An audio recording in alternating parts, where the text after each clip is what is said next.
దానికి ఆదాయాన్ని మనం పెంచుకోవాల్సిన అవసరం ఎంతైనా ఉంది. ఇంకోటి ఏమంటే అధ్యక్ష, ఇప్పుడు డీసీల్డింగ్ కు మనం ఎంత పెట్టారు అధ్యక్ష? 79,60,000 రూపాయలు పెట్టారు. టౌన్ లో ప్రతి ఒక్కరు, ప్రతి వార్డులో, ప్రతి చోట ఈ సమస్య ఉంది. కాలువలు నిండిపోతున్నాయి, పైన పార్లిపోతుంటే మన బడ్జెట్ లో 79,60,000 రూపాయలు మనం బడ్జెట్ లో కేటాయించుకొని కేవలం 39 లక్షల రూపాయలే ఎందుకు ఖర్చు చేయాల్సి వచ్చింది అధ్యక్ష? మనకేమన్నా టౌన్ లో కాలువలు అంత క్లియర్ గా ఉన్నాయా?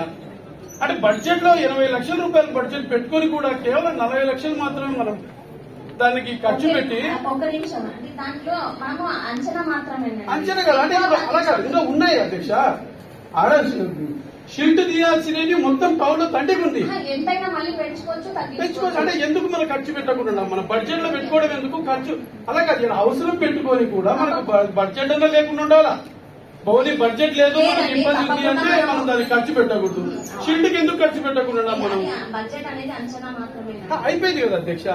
ఇప్పుడు అంచనా 79 లక్షలు అనుకున్నాము, మీరు 39 లక్షలకే డీ షిల్ట్ కంప్లీట్ అయిపోయింది. అప్పుడు మీరు చెప్పే పాయింట్ ఇంకా డీ షిల్ట్ కంప్లీట్ కాలే మనకు.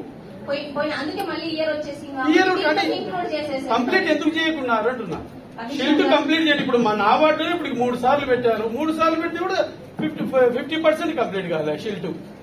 బడ్జెట్ పెట్టుకుని మనం ఎందుకు ఉపయోగించుకోలేకపోతున్నాం అధ్యక్ష? గత బడ్జెట్ 50 లక్షల రూపాయలు ఎస్టిమేషన్ చేసుకున్నాము, కానీ రివైజ్ లో 74 లక్షలు వచ్చింది.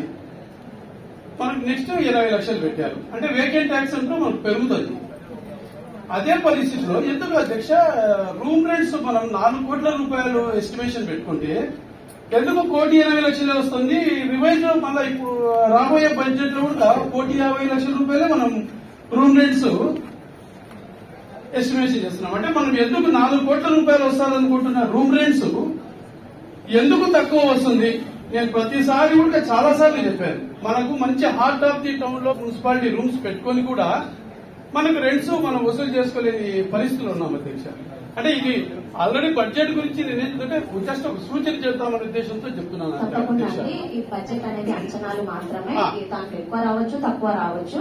కాకపోతే రూమ్ రెంట్స్ అనేది ఒకసారి కమిషనర్ గారు నోట్ చేసుకోండి. ఇంకొకటి ఏంటి అని అంటే గతంలో ఏదన్నా మనకు అమౌంట్ వచ్చేది ఎక్కువగా